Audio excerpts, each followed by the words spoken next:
നിങ്ങൾക്ക് എല്ലാവർക്കും മിസാസ് കിച്ചണിലേക്ക് സ്വാഗതം. ഞാൻ ശോഭിത.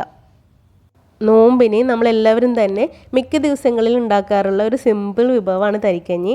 അപ്പോൾ അത് ഒന്നും കൂടെ ടേസ്റ്റിൽ ചവ്വരി ചേർത്തിട്ട് നമുക്ക് എങ്ങനെ ഉണ്ടാക്കാൻ നോക്കാം. അപ്പോൾ അതിനായി 1/4 കപ്പ് നിറച്ച് സാഗോ സീഡ് അഥവാ ചവ്വരി എടുത്തിട്ടുണ്ട്. ഇത് നമുക്ക് നന്നായിട്ട് കഴുകിയിട്ട് ഒന്ന് കുതിരാൻ വയ്ക്കണം. അപ്പോൾ മിനിമം 1 മണിക്കൂർ എങ്കിലും കുതിരാൻ വെക്കണം, എന്നാലാണ് ഇത് പെട്ടെന്ന് വെന്ത് കിട്ടുള്ളൂ. അപ്പോൾ ഇത് ഒരു ബൗളിലിട്ടിട്ട് നന്നായിട്ട് കഴുകി ആവശ്യത്തിന് വെള്ളം ഒഴിച്ച് കൊടുത്തിട്ടുണ്ട്. ഇതിവിടെ ഇരുന്ന് ഒന്ന് കുതിരട്ടെ.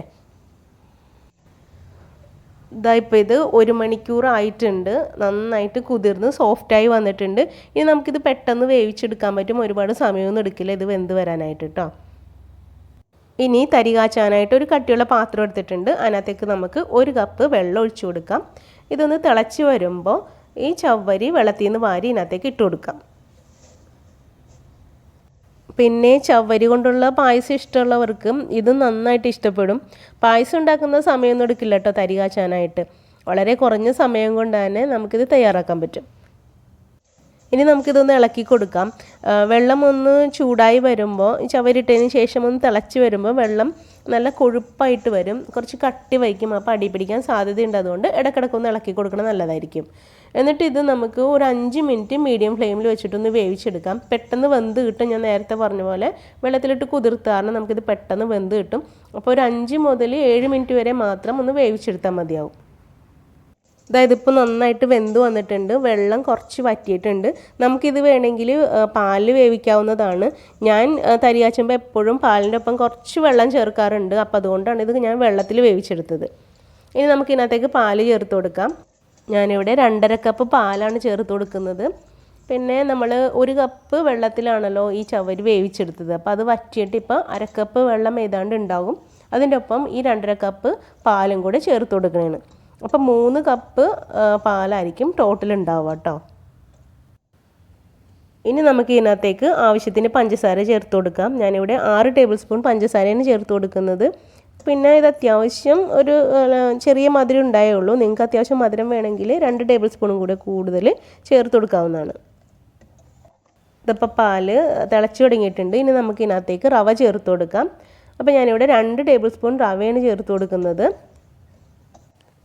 ഇത് വറുത്ത റവയാണ്. റവ ചേർക്കുമ്പം പാലിങ്ങനെ ഇളക്കിക്കൊണ്ടിരിക്കണം, അല്ലെങ്കിൽ ഇത് കട്ട പിടിക്കാൻ സാധ്യതയുണ്ട്. ഇനി നമ്മൾ ചവ്വരി അല്ല സേമിയയിട്ടാണ് റവ തരി കാച്ചുന്നതെങ്കിലും ഈ ഒരു അളവ് കറക്റ്റായിട്ടാണ് എനിക്ക് തോന്നിയത്. കാരണം ഒരുപാട് ലൂസും അല്ല ഒരുപാട് കട്ടിയും അല്ലാണ്ട് കറക്റ്റ് ഒരു പാകത്തിന് നമുക്ക് ഈ തരി കാച്ചി കിട്ടി. ഇനി ഇത് നന്നായിട്ട് തിളക്കുന്നത് വരെ കൈ വിടാതെ ഒന്ന് ഇളക്കിക്കൊണ്ടിരിക്കാം.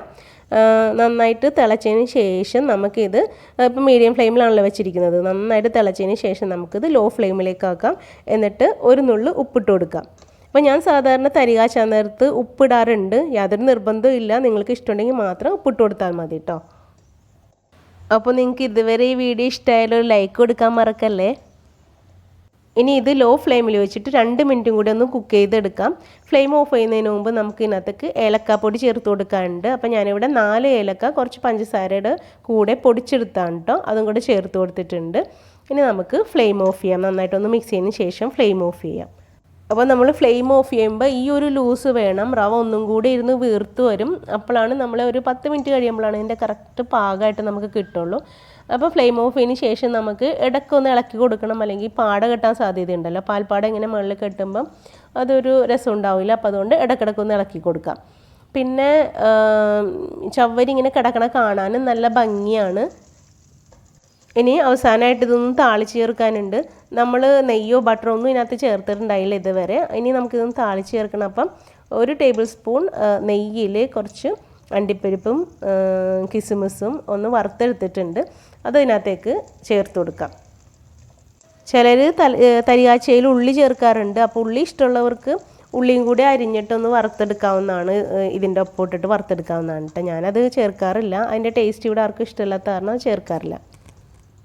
അപ്പോൾ ഇത്രേ ഉള്ളൂ. നല്ല അടിപൊളി തരിക്കഞ്ഞി റെഡി ആയിട്ടുണ്ട്. നിങ്ങളെല്ലാവരും തീർച്ചയായും ഒരു തവണയെങ്കിലും ഇതൊന്ന് ഉണ്ടാക്കി നോക്കണം. എന്നിട്ട് നിങ്ങളുടെ അഭിപ്രായങ്ങളും നിർദ്ദേശങ്ങളും എന്നെ കമൻറ്റ് ബോക്സിൽ അറിയിക്കണം. ഈ ചാനൽ സബ്സ്ക്രൈബ് ചെയ്യാത്തവർ സബ്സ്ക്രൈബ് ചെയ്തതിന് സപ്പോർട്ട് ചെയ്തേക്കണം. ഈ വീഡിയോ നിങ്ങളുടെ ഫ്രണ്ട്സ് ആൻഡ് ഫാമിലിക്ക് ഷെയറും കൂടെ ചെയ്തേക്കണം. താങ്ക്